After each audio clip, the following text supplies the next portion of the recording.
Sementara itu pemirsa, pejabat Bupati Oku Teddy Melwansyah terlihat kesal usai menyampaikan sambutan pembukaan Oku Bebas Stunting atau Best Oku yang saat itu dihadiri beberapa kepala OPD dan pihak perbankan BUMD dan BUMN yang diadakan di Aula Rumah Dinas Bupati.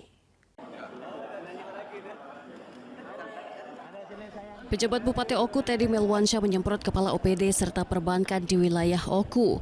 Hal itu terlihat saat Teddy Melwansyah usai sambutan dan menghampiri pihak perbankan serta beberapa kepala OPD yang hadir. Teddy diduga kesal pasalnya program Bapak Asuh yang baru saja diluncurkan banyak kurang didukung seperti bantuan sukarela untuk pemberian gizi anak-anak stunting di Oku.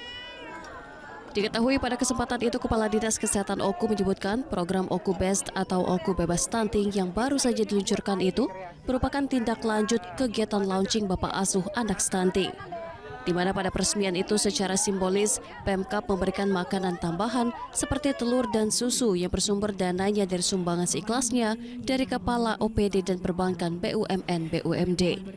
Dedi Wijaya, Kepala Dinas Kesehatan Oku mengungkapkan, sesuai dengan buku panduan Bapak Asuh anak stunting bahwa anak stunting harus mengkonsumsi 2 buah telur per hari selama 6 bulan.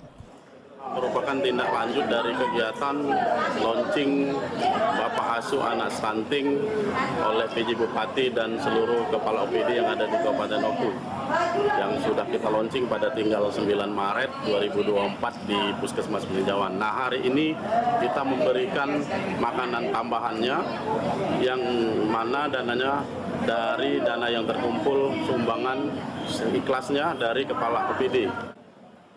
Data Stunting Oku menyebutkan hasil pengukuran Dinkes Oku, petugas gizi 18 puskesmas, angka stunting Oku jauh di bawah angka nasional, yaitu 2%, sedangkan nasional sebesar 19%. Dari Ogan Komering Ulu, Widori Agustino, iNews melaporkan.